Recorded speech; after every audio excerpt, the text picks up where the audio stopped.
Welcome back to Siri cooking and లాస్కి స్వాగతం అండి. నేను మీ ప్రతిభ. ఇవాళ వీడియోలో మొదటి టిప్ అండి, ఎక్స్పైర్ అయిపోయిన ట్యాబ్లెట్స్ ఉంటాయి కదండి, నేను ముందుగా చూపించిన విధంగా వాటన్నిటిని షీట్స్ కట్ చేసి ఆ ట్యాబ్లెట్లను ఇలా ఒక కవర్లోకి వేసుకున్నాను. ఎప్పుడైనా యూజ్ చేసుకోవడానికి ఇలా ఈజీగా ఉంటుంది. ఇందులో నుంచి ఒక 4-5 ట్యాబ్లెట్లను తీసుకొని ఇలా పూర్తిగా స్మాష్ చేసుకోవాలి. ఈ పౌడర్ని ఒక గిన్నెలోకి వేసుకొని కొన్ని వాటర్ని కూడా యాడ్ చేసుకోండి.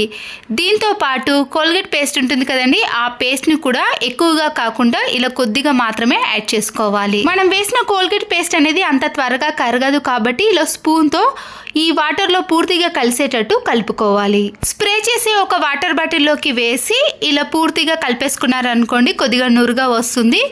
ఇప్పుడు మనము గ్యాస్ స్టవ్ పైన ప్రతిసారి వాటర్తో క్లీన్ చేయకుండా, లిక్విడ్లను ఏది యూజ్ చేయకుండా ఇలా ఎక్స్పైర్ అయిపోయిన ట్యాబ్లెట్స్తో క్లీన్ చేసుకున్నారనుకోండి, నైట్ పూట అయితే బొద్దింకలు కానీ బల్లులు కానీ ఈ స్మెల్కి అస్సలకే దరి చేరవండి.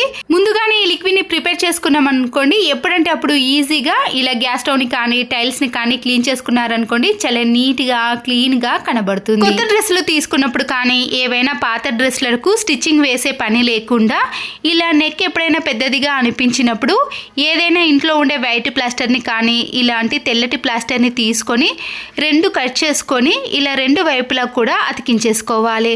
తర్వాత దీన్ని జాయిన్ చేసేసామనుకోండి, మనం ప్లాస్టర్ వేసినట్టు కూడా కనిపించదు. మన టైం వేస్ట్ కాకుండా ఇలా ఈజీగా వేసుకోవచ్చు. ఇంతకుముందు గ్యాస్ స్టవ్ని క్లీన్ చేసిన వాటర్ ఉన్నాయి కదండి, నేను ఇలా ఒక క్లాత్ పైన కానీ డస్టర్ పైన వేసుకొని మన ఇంట్లో ఉండే అద్దాలు ఉంటాయి కదా, డ్రెస్సింగ్ టేబుల్ అద్దం కానీ ఇలా ఫేస్ వాష్ చేసుకునే దగ్గర సోప్ మరకలు వాటర్ మరకలు పడి ఇలా తెల్లగా జిడ్డుగా తయారవుతుంది కదండి, ఆ వాటర్తో క్లీన్ చేసుకున్నాక ఒక పొడి క్లాత్తో క్లీన్ చేసుకొని చూడండి, ఎలాంటి మరకలైనా ఈజీగా తొలగిపోతాయి. ఇలాంటి అద్దాలు అయితే నీట్గా మళ్ళీ ఎప్పటి మాదిరిగా కనిపిస్తాయి. ఇంట్లో దిండులు అనేవి ఇలా తెల్లగా ఉన్నప్పుడు వాటిపై మరకలు అనేవి త్వరగా ఏర్పడతాయి. ఇలాంటి దిండులను అయితే ప్రతిసారి క్లీన్ చేయలేం కదండి. హెయిర్ ఆయిల్ పెట్టుకున్నప్పుడు కూడా ఇలాంటి దిండు పైన పడినప్పుడు జిడ్డు అనేది ఏర్పడుతుందండి. అలా జిడ్డు పడకుండా ఉండాలంటే పిల్లో పైన ముందుగానే మనము ఇలా టిష్యూ పేపర్ని కానీ ఏదైనా కవర్ని వేసేసి అప్పుడు పిల్లో కవర్ వేసేసామనుకోండి, మనము హెయిర్ ఆయిల్ పెట్టుకున్నా కానీ ఇలాంటి తెల్లటి దిండులపైన మరకలు అనేవి అస్సలకే ఏర్పడవు. ఎప్పుడు చూసినా కూడా ఇలా ఫ్రెష్గా నీట్గా ఉంటాయి. ప్రతిసారి కూడా మనము వాష్ చేయాల్సిన పని కూడా ఉండదు. నిమ్మరసం తీసిన తొక్కలు ఉంటాయి కదండి, అవి వేస్ట్ అని పడేస్తాం. కానీ ఇలా పడేయకుండా చపాతీలు చేసే కర్రను కానీ చపాతీ పీట ఉంటుంది కదండి, దానిని ఇలా వీడియోలో చూపించిన మాదిరిగా నిమ్మ తొక్కలతో బాగా రుద్దేసేయండి. ఇలా చేయటం వలన దానిపై ఉండే డస్ట్ కానీ లేదా మురికి కానీ ఈజీగా తొలగిపోతుంది. తర్వాత మామూలు క్లాత్ని తీసుకొని ఇలా తుడిచేసేయండి. చూసారు కదండి, చపాతీ పీట కానీ చపాతీ కర్ర అనేది చాలా నీట్గా క్లీన్గా అవుతుంది. ప్రతిసారి మనము స్క్రబ్బర్తో క్లీన్ చేయకుండా ఇలా పడేసే తొక్కలతో కూడా క్లీన్ చేసుకోవచ్చు. ఇంట్లో వైఫై ఉన్నప్పుడు దాని స్పీడ్ అనేది తగ్గిపోతే అప్పటికప్పుడు మన ఇంట్లో ఉండే ఇలాంటి ఫైల్ పేపర్ ఉంటుంది కదండి, ఆ ఫైల్ పేపర్ని ఇలా వైఫై నెట్కి చుట్టేసామనుకోండి, స్పీడ్ అనేది చాలా ఎక్కువగా వస్తుంది. ఫైల్ పేపర్ని ఒకదానికే కాకుండా ఇలా 2టికి చుట్టేసేయాలి. మరొక యూస్ఫుల్ టిప్, స్పాంజ్ స్క్రబ్బర్ ఉంటుంది కదండి, వెనక సైడు ఇలా 2 కానీ 3 కానీ ఘాట్లు పెట్టుకోవాలి. స్లైడింగ్ డోర్లు కానీ విండోస్ ఉంటాయి కదండి, ఇలా మధ్యలో డస్ట్ అనేది అలాగే ఉండిపోతుందండి, మనము చీపురు కట్టతో కూడా క్లీన్ చేయలేకపోతాం కదా.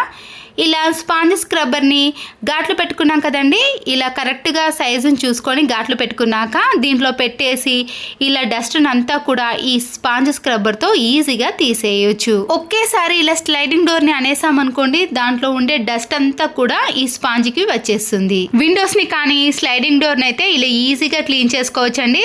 తర్వాత మనం వాటర్ కింద ఇలా పెట్టేసి చేత్తో నలిపేసామనుకోండి, దానికి ఉండే డస్ట్ అంతా కూడా పోతుంది. చూసారు కదండి, మళ్ళీ ఎప్పటి మాదిరిగా క్లీన్గా తయారైంది కదా. క్లాత్ కంటే ఇలాంటి స్పాంజ్ స్క్రబ్బరే చాలా బాగా పనిచేస్తుందండి. విండోస్కి మనం కట్ చేసుకున్న ఘాట్లు ఉన్నాయి కదండి, దాని మధ్యలో పెట్టేసి ఇలా కిటికీలను కూడా ఈజీగా క్లీన్ చేసుకోవచ్చు. అంతేకాదండి, మన ఇంట్లో ఇలాంటి నెట్ జాలి ఉన్నప్పుడు దాంట్లో సన్నటి డస్ట్ అనేది ఆ హోల్లో అలాగే ఉండిపోతుందండి. చూస్తున్నారు కదండి, వెనక వైపు కొద్దిగా గరుకుగా ఉంటుంది కదా, ఆ స్క్రబ్బర్ని తీసుకొని ఇలా జాలి డోర్ని క్లీన్ చేసామనుకోండి, ఆ సన్నటి డస్ట్ అనేది పూర్తిగా పోతుంది.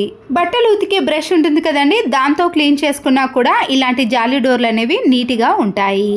ఈ స్పాంజ్ స్క్రబ్బర్కి ఎంత జిడ్డు అంటినా సరేనండి, ఇలా వాటర్తో క్లీన్ చేసిన వెంటనే కూడా నీట్గా తయారవుతాయి.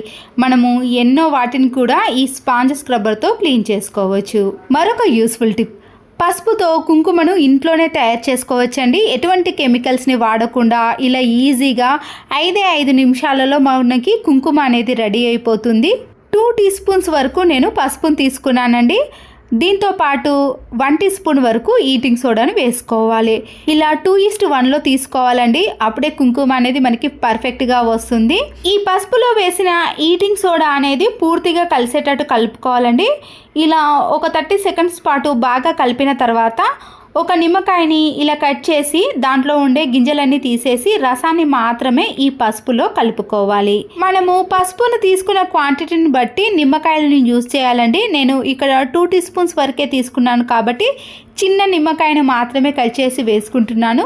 పసుపును ఎక్కువగా తీసుకున్నారనుకోండి 2-3 నిమ్మకాయలను కూడా యూజ్ చేయాలి. నిమ్మరసం వేసిన వెంటనే ఒక స్పూన్ను తీసుకొని ఈ రసంలో పసుపు అంతా కూడా కలిసేటట్టు కలుపుకోవాలి. ఇలా కలిపిన తర్వాత ఒక మిక్సీ జార్ని తీసుకొని ఈ పసుపునంతా కూడా అందులో వేసేసి ఒక 2-3 ట్రిప్పులు వేసేసామనుకోండి కలర్ అనేది పూర్తిగా చేంజ్ అయిపోతుంది. బయట తీసుకున్న కుంకుమకి ఇంట్లో ప్రిపేర్ చేసిన కుంకుమకి చాలా తేడా ఉంటుందండి. వాటిలో అయితే ఎక్కువ కెమికల్స్ ఉంటాయి. ఇలా ఇంట్లోనే మనము నీట్గా ప్రిపేర్ చేసుకోవచ్చు. ఇలా మిక్సీ పట్టుకున్న దాన్ని అంతా కూడా మళ్ళీ ఒక బౌల్లోకి వేసేయండి. చూసారు కదండి, కలర్ అనేది పూర్తిగా చేంజ్ అయిపోయింది కదా. ఇప్పుడు ఇది కొద్దిగా తడిగానే ఉంటుందండి, వెంటనే ఆరిపోదు కదా. మరొకసారి స్పూన్తో కానీ చేత్తో కానీ ఇలా పూర్తిగా కలిపేసేయండి. కలిపేసి మీరు ఒక 2 మినిట్స్ పాటు బయట కానీ లేదా ఎండ తగలకుండా వేడిగా ఉన్న ప్రదేశంలో కానీ పెట్టేసేయాలి. 2-3 మినిట్స్ పాటు నేను ఆరబెట్టేసానండి. ఇలా డార్క్నెస్లోకి వచ్చేసింది. ఆ తర్వాత మనము టీ వడపోసే జాలి ద్వారా జల్లెడ పట్టుకోవాలి. ఇలా ముందుగా ఆరబెట్టుకోవడం వల్లనే మనకి కుంకుమ అనేది ఇలా ఈజీగా జల్లెడ ద్వారా వచ్చేస్తుందండి. జల్లెడ పట్టుకున్న దాంట్లో చివర్లో ఇలా కొద్దిగా వేస్టేజ్ అయిపోతుందండి. దాన్ని పక్కన పెట్టేసి మనము ఈ కుంకుమను ఇలా దేవునికి కానీ లేదా ఇంట్లో బొట్టు పెట్టుకోవడానికి యూస్ చేసుకోవచ్చండి. బయట తీసుకున్న కుంకుమ కంటే ఈ కుంకుమ పర్ఫెక్ట్గా ఉంటుంది. చూసారు కదండి, నేను పంచపావులో వేసింది కొద్దిగా కలర్ అనేది తక్కువగా ఉంది, అది బయట తీసుకున్నాను. ఇలా మనం ప్రిపేర్ చేసుకునేది డార్క్గా కలర్ అనేది థిక్నెస్లో ఉంటుందండి. ఒకవేళ మీకు ఇంత కలర్ అవసరం లేదు అంటే మనము వంట సోడాను నిమ్మరసాన్ని కొద్దిగా తక్కువ క్వాంటిటీలో తీసుకున్నాం అనుకోండి ఈ కలర్లో వస్తుంది. చూసారు కదండి, సింపుల్గా పసుపు నుంచి మనము కుంకుమను ఇలా ఇంట్లోనే ఎంత కావాలంటే అంత ప్రిపేర్ చేసుకోవచ్చు. మరొక useful tip, top load washing machine అయినా ఫ్రంట్ లోడ్ వాషింగ్ మిషన్ అయినా సరేనండి, వాటర్ వెళ్ళే పైప్ని మనము అప్పుడప్పుడు క్లీన్ చేసుకోవాలి. లేకపోతే దాంట్లో డస్ట్ అంతా కూడా ఇలా చేరి వాటర్ వెళ్ళక వాషింగ్ మిషన్ అనేది ప్రాబ్లం వస్తుంది. టూత్పిక్తో కానీ లేదా బ్రష్తో మనం క్లీన్ చేసుకున్నాం అనుకోండి ఇది నీట్గా కనబడుతుంది. 1 మంత్కి ఒకసారైనా ఇలా చెక్ చేసుకొని ఈ వాషింగ్ మిషన్ పైపుని క్లీన్ చేసుకోండి. మన ఇంట్లో ఇలాంటి 2 శారీస్ పాతవి ఏవైనా ఉన్నాయనుకోండి ఇల్లంతా కూడా చాలా కూల్గా సమ్మర్ లాగా అస్సలకే అనిపించదండి. మన ఇంట్లో కూలర్ కానీ ఏసీ కానీ అవసరమే ఉండదు. ఇలాంటి 2 పాత కాటన్ శారీస్ ఉంటే సరిపోతుంది.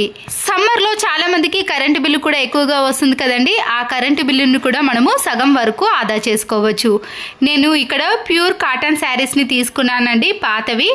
ఇలా తీసుకున్నాక బకెట్లో కూల్ వాటర్ని తీసుకొని ఈ 2 కాటన్ శారీస్ని ఇలా పూర్తిగా తడిపేసేయండి.